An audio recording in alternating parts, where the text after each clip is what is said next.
Hello everyone, welcome again. आज की जो क्लास है उसके अंदर अपन पढ़ने वाले हैं बेसिकली डिज़ाइन फ़िलासफ़ीज़।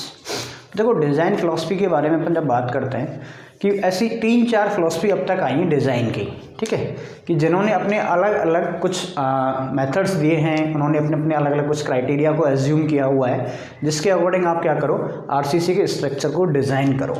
जब भी अपन डिज़ाइन की बात करते हैं तो देखो, डिज़ाइन का ऑब्जेक्ट क्या होता है। यदि आपसे कोई बोला जा रहा है कि डिज़ाइन करो, तो आपको पहले ये समझ में आना चाहिए कि डिज़ाइन का मतलब क्या है भाई, मेन ऑब्जेक्टिव क्या है रेनफोर्समेंट कंक्रीट के डिज़ाइन का। तो अपन को एक ऐसा स्ट्रक्चर बनाना है डिज़ाइन के अंतर्गत, जो मेन ऑब्जेक्ट जो अपना रहने वाला है वो ये रहेगा कि जो भी मेरा स्ट्रक्चर है, ठीक है, वो एक तो मेरा क्या रहे, सेफ रहे, ठीक है, यानी कि वो अपनी जो भी एग्जिस्टिंग कंडीशन है, जितना भी उसके ऊपर लोड आ रहा है उसके अकॉर्डिंग क्या रहे, सेफ रहे। और दूसरी कंडीशन जो रहेगी वो क्या रहेगी, इकोनॉमिकल रहे। तो जब भी मेन ऑब्जेक्ट अपना बात करता है कोई भी आरसीसी डिज़ाइन का, बेसिक अपन बात करते हैं एक सिविल इंजीनियर का भी मेनली एम यही होता है, ठीक है, कि जो भी वो कंस्ट्रक्शन करवा रहा है या डिज़ाइन करवा रहा है, एक तो वो सेफ रहे और दूसरी वो क्या रहे, इकोनॉमिकल उसका रहे, ठीक है। तो अब ऐसा सॉल्यूशन अपन को देना है बेसिकली डिज़ाइन के अंतर्गत कि जो सेफ रहे और इकोनॉमिकल रहे। अब अल्टीमेटली डिज़ाइन के अंदर अपन को करना क्या होता है, अपने अंदर करना क्या होता है। तो कोई भी एक स्ट्रक्चर डिज़ाइन कर लिया, जैसे मान लिया आपको एक बीम बनानी है, बीम के अंदर आपने कह दिया कि भाई 16 mm की 4 बार दे दो, कोई कह रहा है भाई 20 mm की 4 दे दो, तो और कोई कह रहा है कि भाई 10 mm की 6 दे दो। तो बेसिकली आपको देखना है कि उस स्ट्रक्चर कंडीशन के लिए आइडियलाइज कंडीशंस क्या है, ठीक है, कितना अपने लिए बेनिफिशियल रहेगा, उसकी जो सारी जो अपने कोडल प्रोविज़न है उसको भी फुलफिलमेंट करे, और जो भी आने वाले जो लोड्स हैं उसको भी क्या कर ले, वो बियर कर ले, ठीक है। फिर आपको कोई भी स्ट्रक्चर डिज़ाइन करने से पहले सबसे पहले जो कैलकुलेट करना पड़ेगा वो लोड्स की कैलकुलेशन करनी पड़ेगी। भाई आपको जब पहले यही नहीं पता कि अपना टारगेट क्या है, कितने लोड को रजिस्ट करवाना है, तो आपको डिज़ाइन क्या करना है, ठीक है। तो ये सारी प्रॉब्लम्स भी अपन बात करेंगे। पहले जो अपन बात कर रहे हैं कि मेन डिज़ाइन का अपना ऑब्जेक्ट क्या है, ठीक है। The object of reinforcement concrete design, the object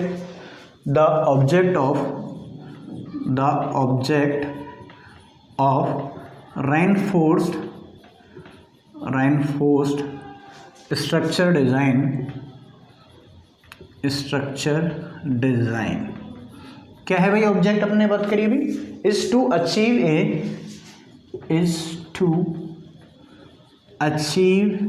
A, आपको सॉल्यूशन ढूंढना है कैसा, achieve a structure that will safe. सबसे पहली कंडीशन तो क्या है, वो सेफ होना चाहिए, ठीक है, that will result in a safe and, second condition क्या है, मीन इकोनॉमिकल, ठीक है, सेफ एंड इकोनॉमिकल सॉल्यूशन। जो भी सॉल्यूशन है वो क्या हो, सेफ हो और इकोनॉमिकल हो। अब जो भी डिज़ाइन प्रॉब्लम कर रहे हैं उसके अंदर कौन कौन सी चीज़ों को ध्यान में रखना है, तो डिज़ाइन प्रॉब्लम कंसिस्ट ऑफ क्या क्या चीज़ें कंसीडर करनी है। फर्स्ट जो थिंग है वो बेसिकली आपको क्या रखना है, idealisation of structure for analysis. जब भी आपसे कोई भी स्ट्रक्चर की कंडीशंस दे रखी है और आपको एनालाइज करवा रहा है कि भाई ये जो मैंने बनाया है वो सही है क्या, इसकी कितने लोड को बियर कर लेगा, एक तो वो वाली कंडीशन है। तो idealisation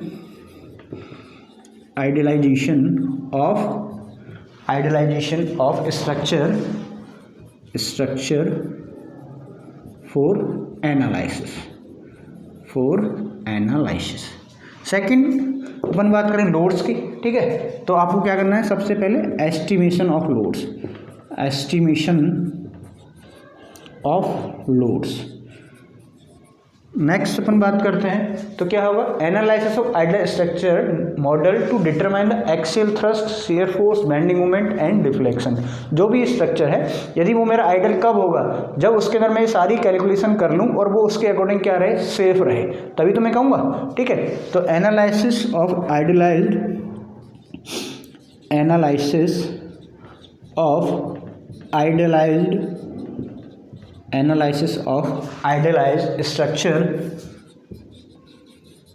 structure model to model to determine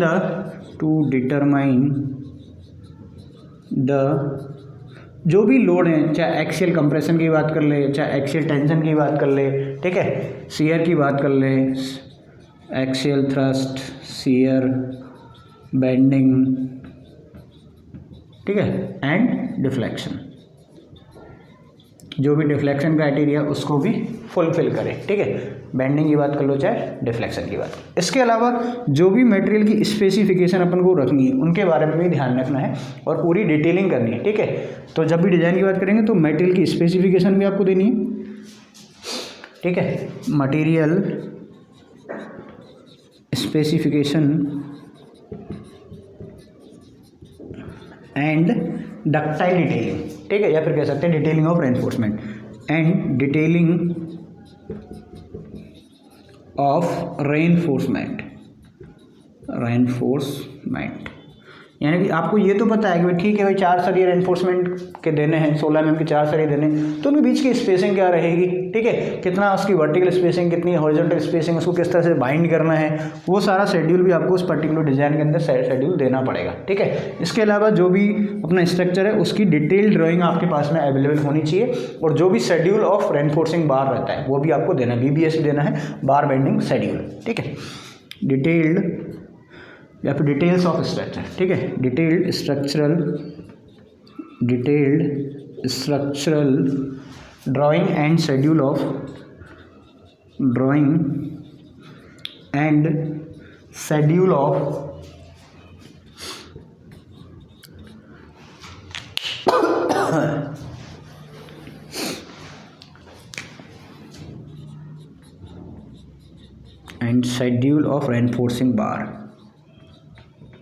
reinforcing bar, ठीक है, या फिर अपन कह सकते हैं BBS, बायर बाइंडिंग शेड्यूल, ठीक है, बार बाइंडिंग शेड्यूल, वो भी आपको यहाँ पे देना पड़ेगा रेनफोर्सिंग बार्स के अंतर्गत, ठीक है। तो ये ऑब्जेक्ट हो गया, ऑब्जेक्ट के अंदर अपन को ये चीज़ों को फुलफिल करना है, ये अपनी क्या रहेगी, डिज़ाइन फिलॉसफी रहेगी। तो अब इन ऑब्जेक्ट को फुलफिल करने के लिए अपने पास कुछ डिज़ाइन फिलॉसफी हैं, ठीक है, बेसिकली वो 4 डिज़ाइन फिलॉसफी पे हम बात करते हैं, तो 1 बाई 1 अपन डिस्कस करेंगे उन सारी डिज़ाइन फिलॉसफी को। अभी अपन बात कर लेते हैं डिज़ाइन फिलॉसफी कौन कौन सी हैं उनके बारे में अपन बात करते हैं। तो देखो there are 4 philosophy of design, there are 4 philosophy of design या फिर for the design of RCC, ठीक है, रेनफोर्समेंट सीमेंट कंक्रीट की बात कर लो आप, चाहे pre stressed concrete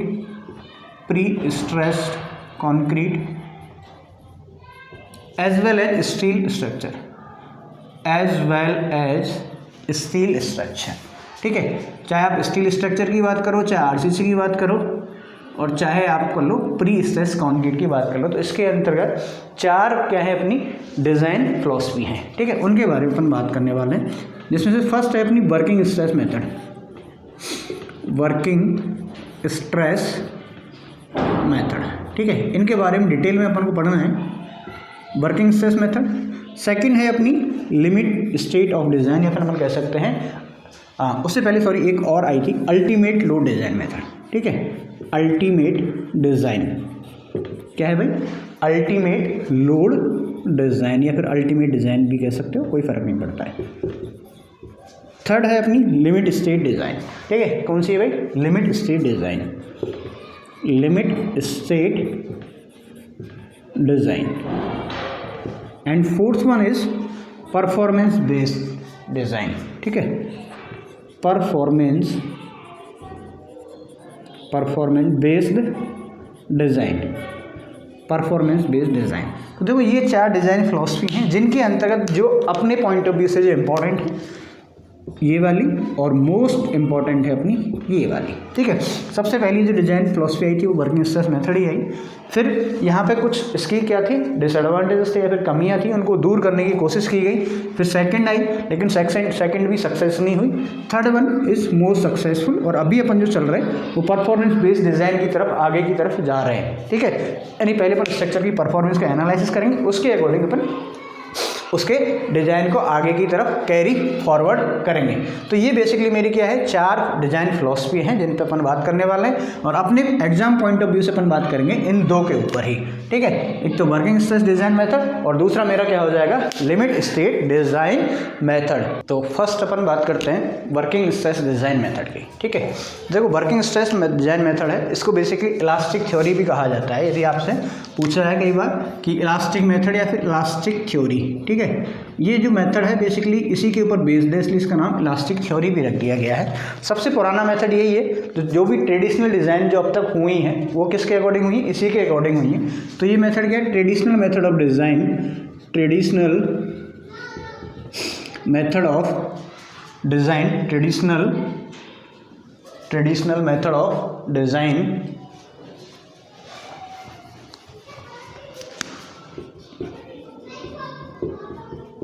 traditional method of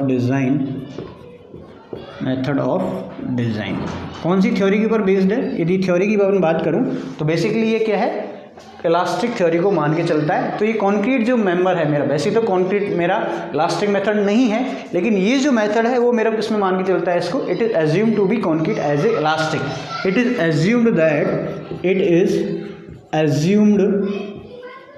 assumed that concrete is elastic, concrete is elastic, concrete कैसा है मेरा, इलास्टिक मटेरियल है एज पर दिस थ्योरी। ठीक है, वहीं यदि मैं बात करूं आरसीसी की, तो आरसीसी के अंदर यदि मैं कंक्रीट तो है ही, स्टील है, उन दोनों के लिए कंबाइंडली भी बात करें, यदि टुगेदरनेस की बात करें तो भी ये क्या मान के चलता है, इलास्टिक ही इनको मान के चलता है। तो स्टील एंड कंक्रीट,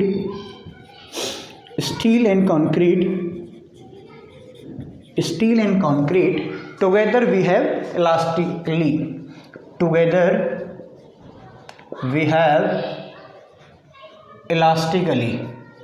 ठीक है, यदि दोनों को मिक्स कर दिया जाए, फिर जो कंपाउंड जो इनकी बीम बन रही है, कंपाउंड जो स्ट्रक्चर बन रहा है वो भी मेरा क्या है, एज ए इलास्टिक मेंबर की तरह ही बिहेव करेगा। इसके अंतर्गत जो अपन मान के चलते हैं बेसिकली कि कंक्रीट के अंतर्गत परमिसिबल स्ट्रेसेस कितनी रहेंगी और आरसीसी के अंतर्गत या फिर स्टील के अंदर कितनी परमिसिबल स्ट्रेसेस हैं, उससे ज़्यादा यदि है तो उसको अपन नहीं मानेंगे, कोई भी वर्स्ट कंडीशन बन जाए अपनी वर्किंग लोड की। ठीक है, तो अपन एक परमिट कर देंगे कि भाई कंक्रीट जो मेरा है, जैसे मान लेंगे M20 कंक्रीट की मैं बात कर रहा हूँ, तो उसके अंदर जो परमिसिबल लिमिट्स हैं उनको फॉलो किया जाएगा, इससे ज़्यादा इसके अंतर्गत कंसीडर नहीं करना है बेसिकली। तो बेसिक जो है परमिसिबल लिमिट्स स्टील और कंक्रीट की को मेजर किया जाएगा यहाँ पे।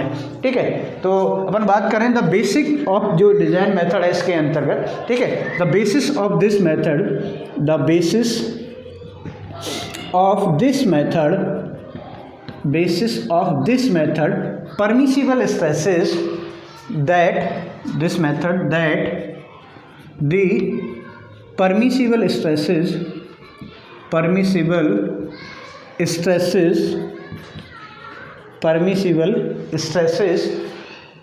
concrete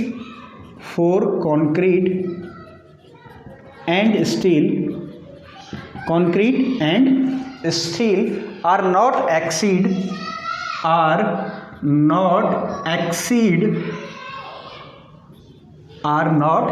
exceed in any worst condition, या फिर अपन कह सकते हैं worst combination of working load, जो भी वर्किंग लोड है उसका कोई सा भी कॉम्बिनेशन बना लो, तो उसके बावजूद भी जो कंक्रीट और स्टील है वो मेरी क्या करे, परमिसिबल लिमिट से बाहर ना जाए। उस बेस के ऊपर इस थ्योरी को डिज़ाइन किया हुआ है।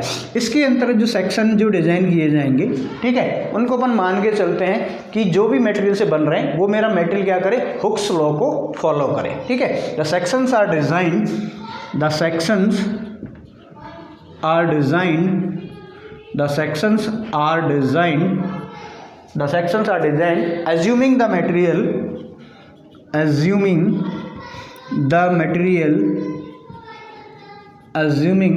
materials obey the Hooke's law,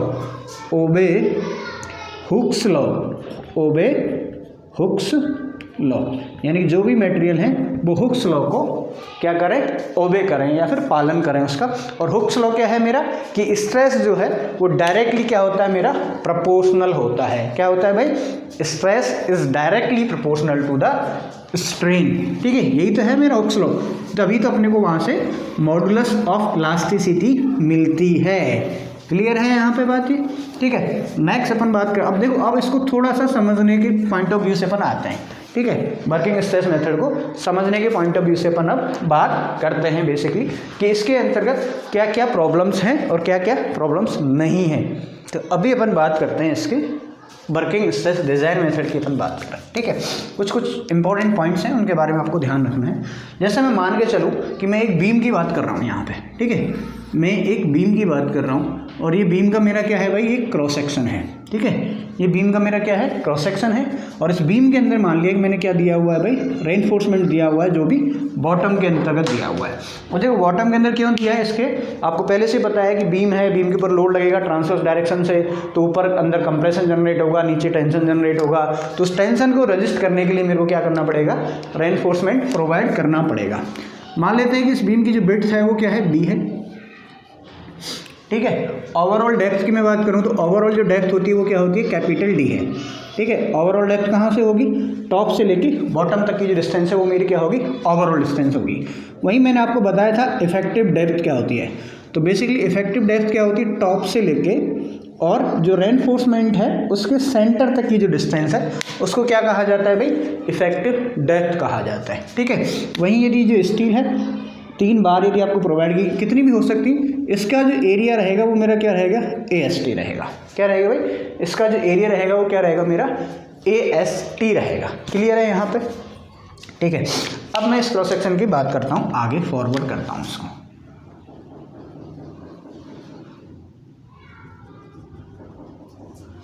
ठीक है, अभी अपन सिर्फ इतनी ही बात करने वाले हैं। चलो देखो, अब ये तो मेरा क्या होगा, क्रॉस सेक्शन हो गया। क्या हो गया, क्रॉस सेक्शन हो गया। इसके अंदर क्या क्या है भाई, बी तो क्या है मेरी, width of the beam. Here B is the width of the beam. Clear? उसके बाद मैं डी की बात करूं तो डी क्या है मेरी, overall depth of the beam. Overall depth of the beam, depth of beam. वहीं यदि मैं स्मॉल डी की बात करूं तो स्मॉल डी मेरा क्या है, इफेक्टिव डेप्थ। क्या है भाई, effective depth. This is my effective depth. Next यदि मैं बात करूं, अब इफेक्टिव डेप्थ होती क्या है बेसिकली, कहाँ से कहाँ तक है, मेरे एक्सट्रीम फाइबर से लेके कहाँ तक है, रेनफोर्समेंट के सेंटर तक है। ठीक है, और AST जो आपको दिख रहा है, बेसिकली AST क्या है मेरा, area of steel. Area of steel in tension. क्या है भाई, एरिया ऑफ स्टील है, टेंशन के अंतर्गत है।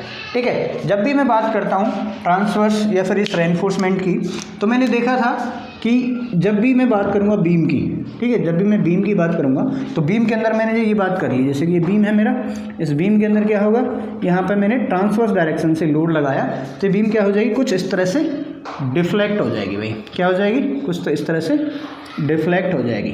अब डिफ्लेक्शन होने के बाद में यहाँ पे क्या दिख रहा है, यदि इसकी में ये वाला जो पोर्शन है ये क्या हो गया, ये अंदर आ गया और ये बाहर आ गया, इस तरह का कुछ इसके अंदर स्ट्रेन जनरेट हो जाएगा।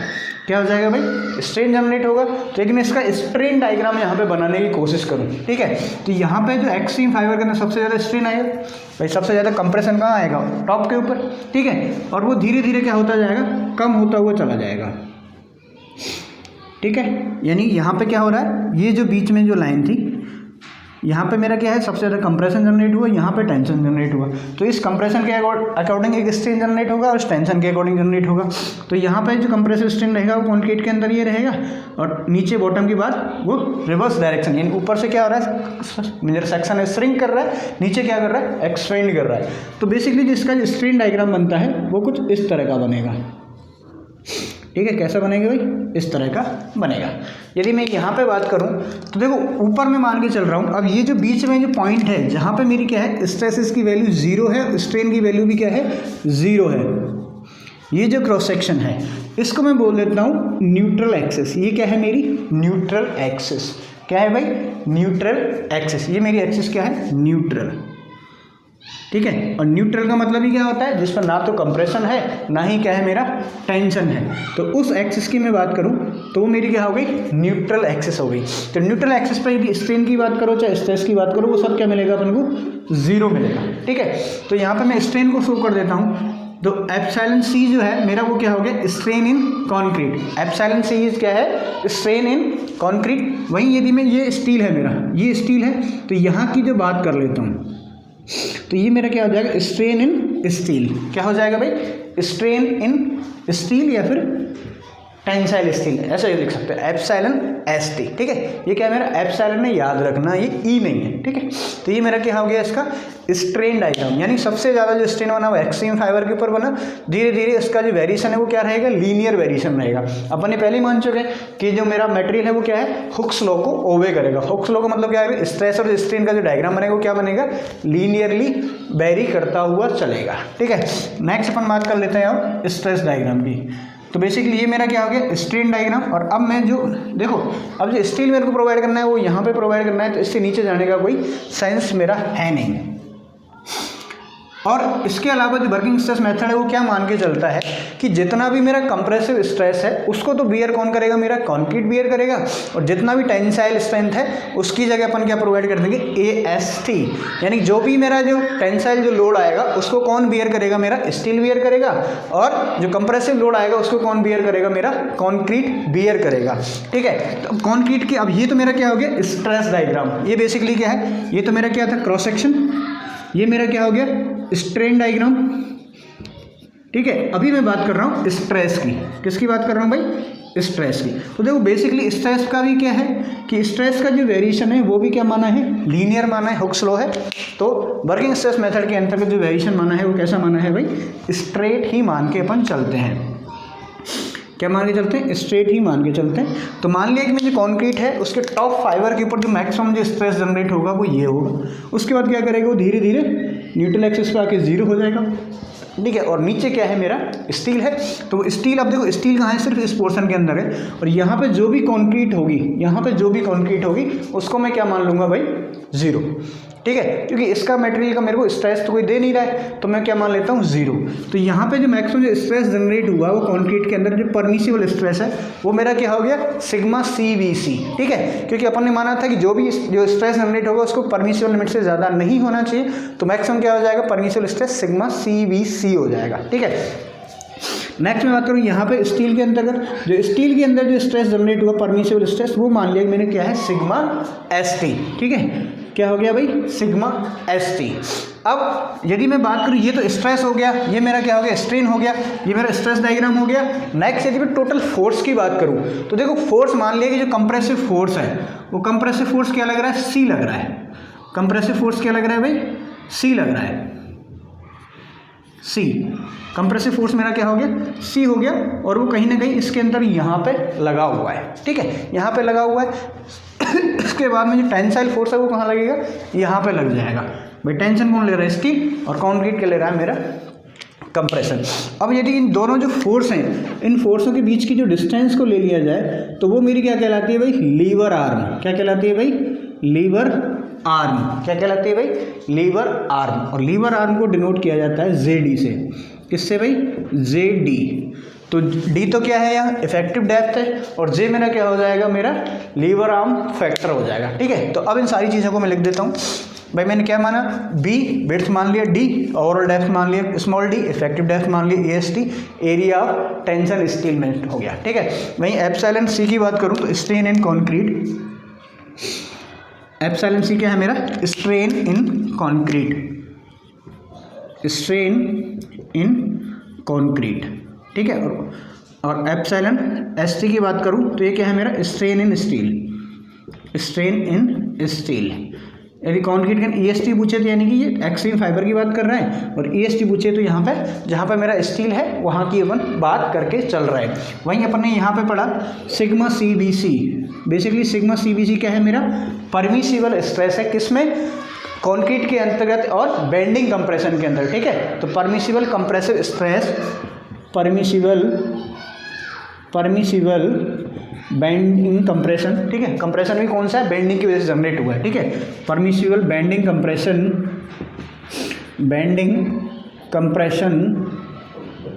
इन कंक्रीट, ठीक है। वहीं यदि आपसे पूछा जाए सिग्मा ST, तो सिग्मा ST क्या है भाई, permissible tensile stress in steel,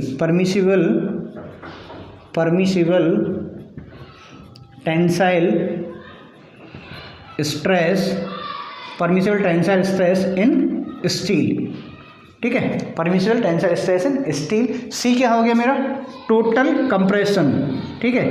total compression in किसके अंदर है, बेसिकली कंक्रीट के अंदर है, तो total force of compression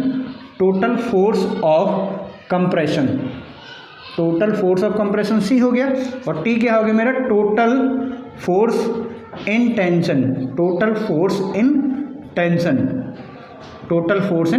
tension हो जाएगा, ठीक है। वहीं जेडी की बात करें तो जेडी क्या था, लीवर आर्म था, और लीवर आर्म क्या होता है, lever arm, JD equals to lever arm, और लीवर आर्म बेसिकली डिस्टेंस होती है किस किस के बीच की, दोनों के बीच की, ठीक है। तो लीवर आर्म की यदि आपसे डेफिनेशन पूछे क्या पूछेगा,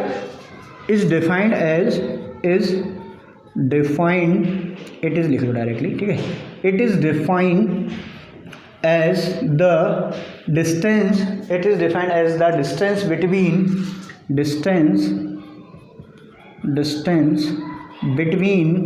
the point of application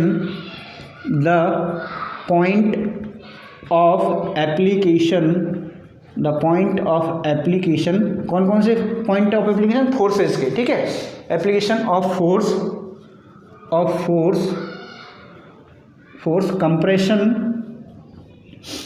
force compression and tension, जहाँ पे भी कंप्रेशन और टेंशन फोर्स लग रहे हैं, कंप्रेशन और टेंसाइल फोर्स, इनके बीच के जो सेंटर की डिस्टेंस है वो क्या कहलाती है, मेरी लीवर आर्म कहलाती है, ठीक है। एक चीज़ और, यदि मैं बात करूं जहाँ पे मेरी न्यूट्रल एक्सिस है, ठीक है, तो ये जो डिस्टेंस कहलाती है मेरी क्या कहलाती है, डेप्थ ऑफ न्यूट्रल एक्सिस। इसको आप चाहो तो एक्स ए से डिनोट कर लो, ठीक है। न्यूट्रल एक्सिस डेप्थ, ये क्या होगी मेरी, न्यूट्रल एक्सिस डेप्थ मेरी ये हो जाएगी, ठीक है।